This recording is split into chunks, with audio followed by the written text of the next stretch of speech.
Oke, materi kita kali ini itu kita akan membuat kelas diagram atau diagram kelas ya.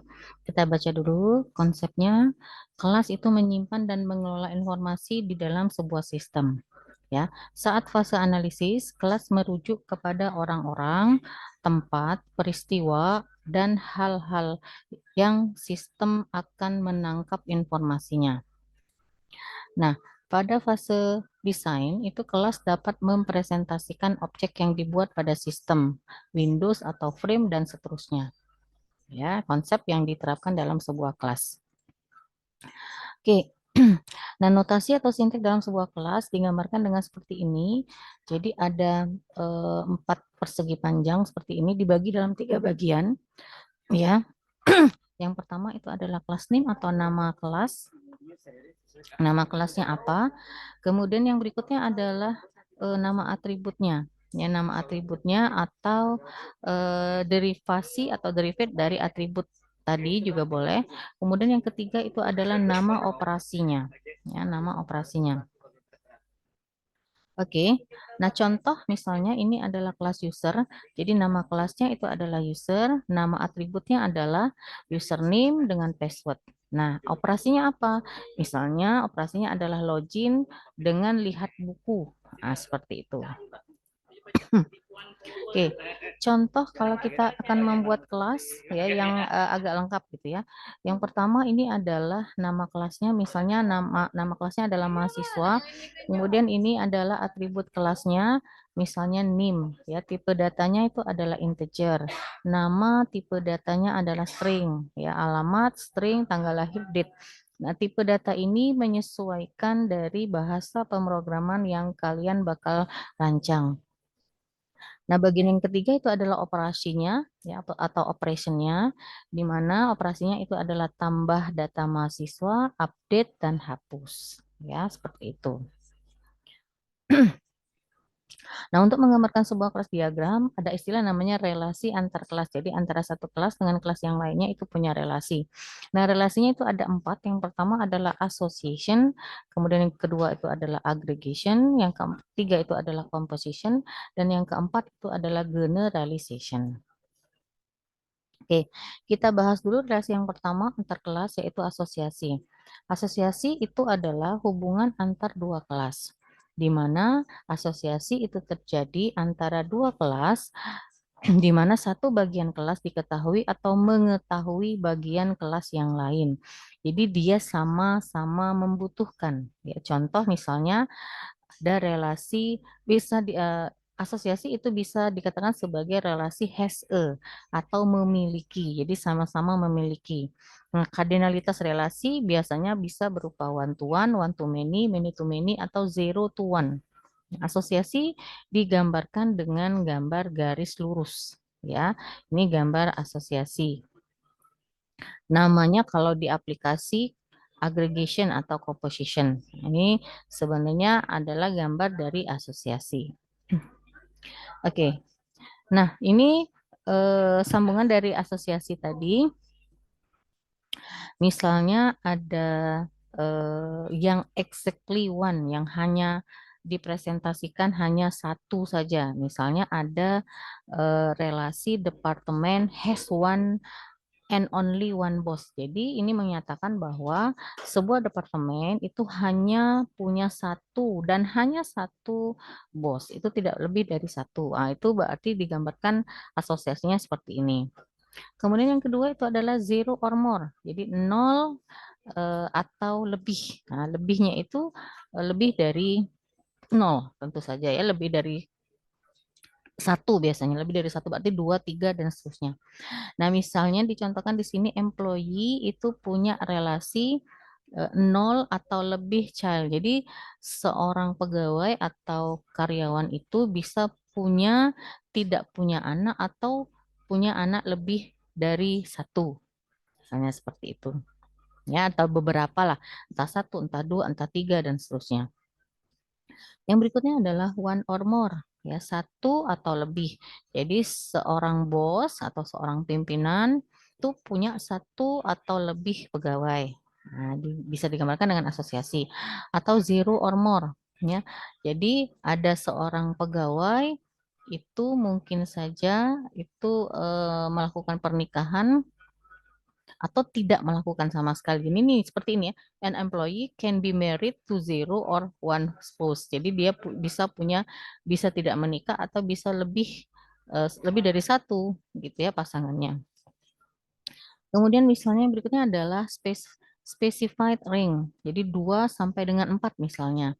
Nah, ini menyatakan bahwa seorang employee atau seorang pegawai itu punya 2 sampai dengan 4 lebih vacation, tempat berlibur atau melakukan liburan itu antara 2 sampai dengan 4 kali dalam 1 tahun misalnya. Ya. Multiple ya, disjoint ring itu misalnya ada employee atau pegawai itu merupakan atau punya ya karena punya 1 sampai dengan 3 member atau mungkin saja dia punya 5 community. Nah, seperti itu. Ya, digambarkan seperti itu untuk penggambaran asosiasi. Yang berikutnya adalah agregasi dan komposisi. Nah, aggregation itu adalah hubungan antar kelas di mana satu-satu kelasnya ya, di mana salah satu kelasnya itu merupakan bagian dari satu kumpulan kelas. Aggregation memiliki titik pusat yang mencakup keseluruhan bagian. Dapat diartikan sebagai owns jadi bisa diartikan sebagai terdiri atas. Ya, terdapat kelas sebagai bagian dari kelas yang lain. Nah, kelas bagian yang merupakan bagian dari kelas lain itu atau whole class. Namun jika whole class tidak ada, part class masih dapat berdiri sendiri. Nah, misalnya seperti ini, di mana ada person atau orang itu terdiri atas atau punya ya, sebenarnya sama seperti punya gitu, punya alamat rumah. Nah, jadi ada orang punya alamat rumah. Nah, digambarkan dengan aggregation. Kalau composition, gambar belah ketupatnya berwarna, entah hitam, entah kalau kayak gini kan gambarnya abu-abu gitu ya, entah abu-abu. Nah, jadi ini composition itu adalah a strong of aggregation. Jadi agregasi yang kuat bahwa seseorang itu harus punya alamat gitu, harus mengisi alamat rumahnya masing-masing. Oke. Nah, yang berikutnya adalah composition. Nah, seperti yang saya jelaskan tadi, jika sebuah kelas tidak bisa berdiri sendiri dan harus merupakan bagian dari kelas yang lain, maka kelas tersebut memiliki relasi composition terhadap kelas tempat dia bergantung. Jadi bisa disebut sebagai bagian, nah, seperti yang saya jelaskan tadi, composition itu adalah a strong of aggregation. Jadi dapat dikatakan atau diartikan is part of bagian dari apa.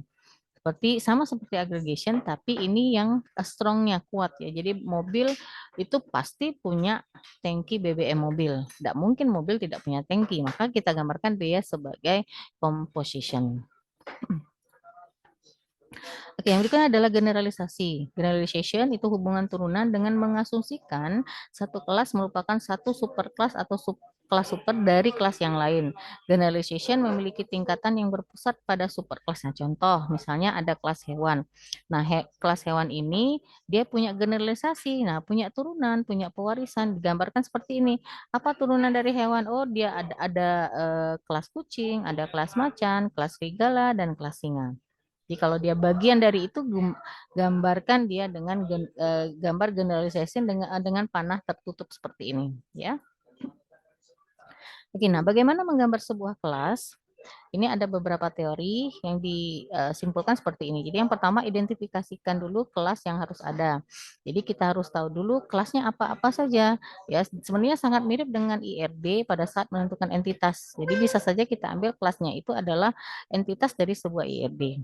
Kemudian yang kedua, identifikasikan atribut pada kelas. Nah, kalau tadi sudah tahu nama kelasnya, yang berikutnya adalah kita harus tahu apa atribut dari masing-masing kelas. Kemudian yang ketiga, kita identifikasi operasinya, dan baru kita tentukan apakah antar kelas tadi terhubung antara satu kelas dengan kelas yang lain. Ya, contoh misalnya, ini adalah use case diagram seperti penjelasan sebelumnya yang kita buat sequence kemarin. Itu ini ada use case diagram dalam pengiriman SMS gateway ya dari sebuah SMK Negeri 1. Di mana yang terlibat itu adalah ada siswa, ada orang tua atau wali, dan ada administrator dengan beberapa use case. Nah, ternyata use case tadi itu akan membentuk beberapa kelas, yaitu kelas user, kemudian kelas admin, kelas database, kelas pesan, dan kelas orang tua. Nah, contoh misalnya antara user dengan admin ternyata punya relasi asosiasi, di mana banyak atau beberapa user itu eh, punya satu admin, atau satu admin itu akan mengelola beberapa user. Nah, begitu juga yang lain, misalnya user ternyata hmm, punya generalisasi dengan database, ya. Kemudian ada composition di sini, artinya bahwa pesan itu punya harus disampaikan oleh si orang tua atau pesan itu harus disampaikan oleh user. Jadi masing-masing kelas punya nama kelas, punya atribut dan punya operationnya masing-masing dan punya relasinya. Apakah relasinya adalah association, aggregation, composition, dan generalization. Contoh lain misalnya kita akan membuat kelas diagram untuk misalnya pengaduan kayak gini ya. Kalau kalau misalnya ada sebuah kendala pada suatu kegiatan gitu, kemudian kendalanya harus dibuat pengaduannya ya. Nah, ini contoh. Dia membentuk beberapa kelas. Yang pertama adalah kelas akun, kelas karyawan, kelas pengaduan, kemudian kelas event, kelas admin, kelas undangan, tindak lanjut pengaduannya, dan seterusnya. Berita ya, dan post, dan seterusnya. Kita tentukan aja. Kita buat kelasnya, kita tentukan atributnya dari masing-masing kelas, kemudian kita buat apa operationnya, dan apa relasi antar kelasnya. Ya. Nah, itu saja yang bisa saya jelaskan dari materi tentang kelas diagram kali ini.